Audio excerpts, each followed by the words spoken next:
afternoon. Good afternoon. My name is Jacob Meunier. Could you tell me your full name, please? My name is Tini Choi Yi-Ting. Thank you. And can you tell me where you're from? I'm from Hong Kong. Thank you. Now, in this first part, I'd like to ask you some questions about yourself. Let's talk about television. How often do you watch television? I rarely watch television. Why not?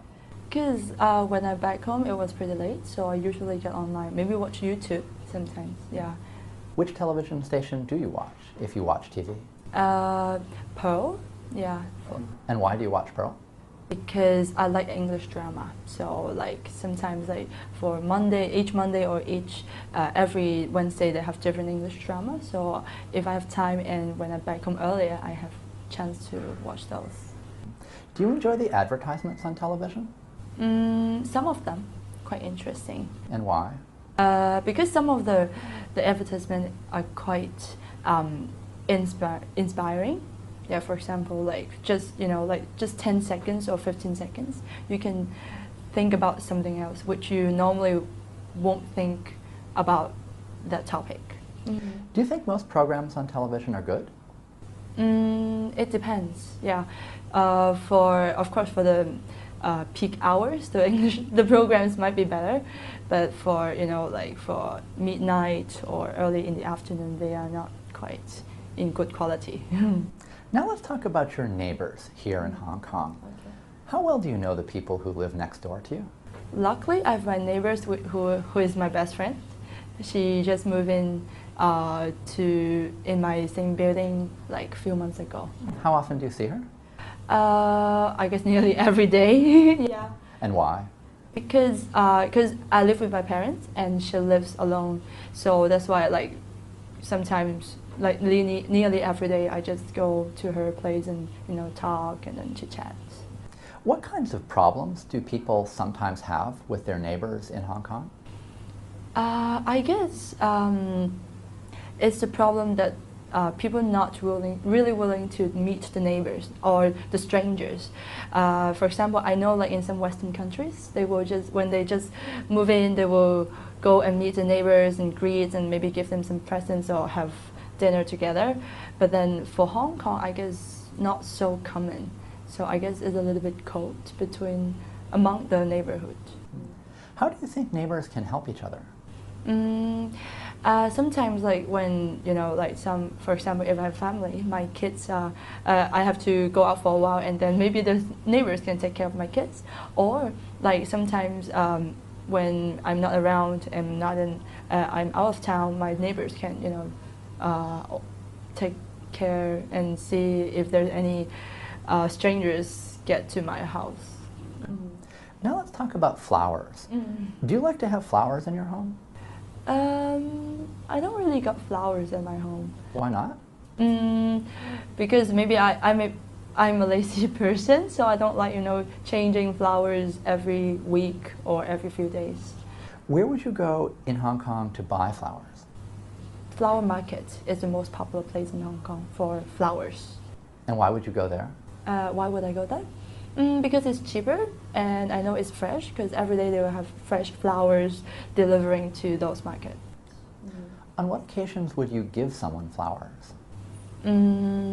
Graduation or some celebration, for example, anniversary, or celebrating something with my friends or families. Are flowers important in Chinese culture? Quite important in different occasions, of course.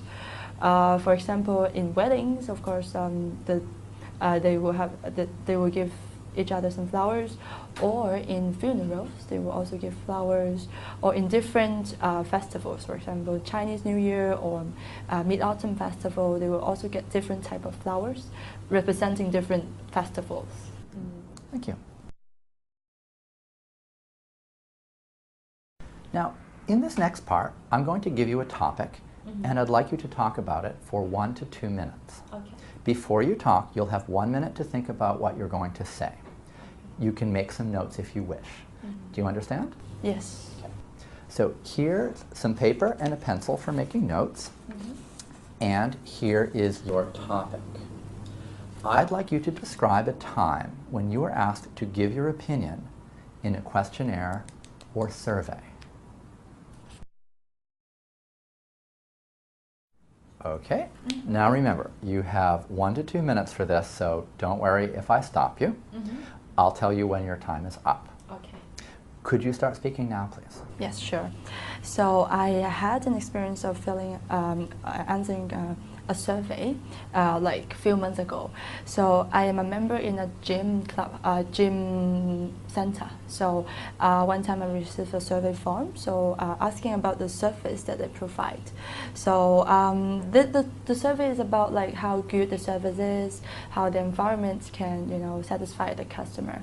So so what my opinions gave to, I guess the questionnaire is, the reason why they want me to fill in that questionnaire is to improve the service, to improve their environment or what they can do better to service, because we gave like a few $1,000s a year for that membership for having gym in that center. So I gave them some opinion about like how clean I think the center is, or how the surface is. For example, staff, there are different kind of staff. For example, the cleaners or the gym instructor, etc. So I will ask them. I tell them about like how helpful they are. For example, when I need some water or I need some direction of where I should go, I ask for. Sometimes they can give me some opinion, but then sometimes they couldn't really answer my questions. So I wrote down my opinions. So I think after I fill in that survey, I feel like they are really improved, because of course not right away, but at least like after I fill in that survey, I would be more notice of, for example, the cleanliness, the surface, or the how helpful of the staff are, etc. So do you feel that your participation in the survey was helpful? Yeah, quite. Of course, I'm not the only one that changed the whole thing, but I'm sure like I'm one of the part that changed the environment to be a better one. Thank you. Could I have the paper and pencil back, please? Yes, thank you. Thank you. What kinds of organizations want to find out people's opinions? Okay. So I've heard about one organization in Hong Kong called Secret Shopper. Yeah, sort of like that name. But it's about like they recruit some people in or around Hong Kong, some maybe different backgrounds, different ages, to go, mystery shopper, yeah, to go to some different shops and do some survey. So what they do is they pretend they're customers, they go to those kind of shops and pretend they're really buying that service or that good, and then they will have a survey.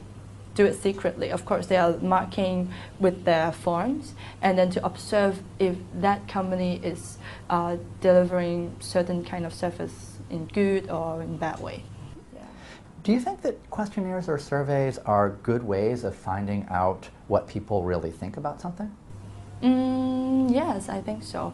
Because if I deliberately ask you to do some survey, of course, you're the one who's using it, and then maybe beforehand I'm preparing something to impress you and maybe give me higher score.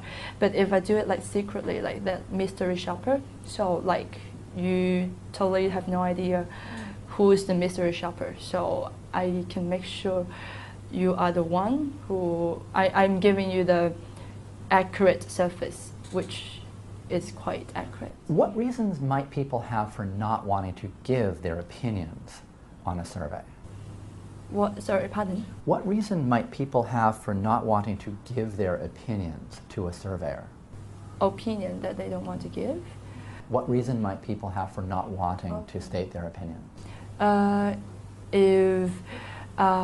For example, if the survey includes the name other than just anonymous, maybe it will influence the service afterwards. For example, I'm complaining your service is really bad, so you might know that maybe a troublesome customer. So maybe in the future in a good way, you will improve your service, but in a bad way, maybe you will just backmouth, like talking about me at my back, on my back. Yeah. Let's move on now and talk about questionnaires in school. Do you think it would be a good idea for schools to ask students their opinions about teachers and lessons? Yeah, it depends. Like for some good students that they really want to improve the school quality, of course, they will give their opinion about how they think about the school and the teachers or lessons. But for for the bad students, they don't like class, they don't like that particular teacher, for maybe personally or for whatever reason. So it might not be that accurate. What would the advantages for schools be, though, if they asked students their opinions?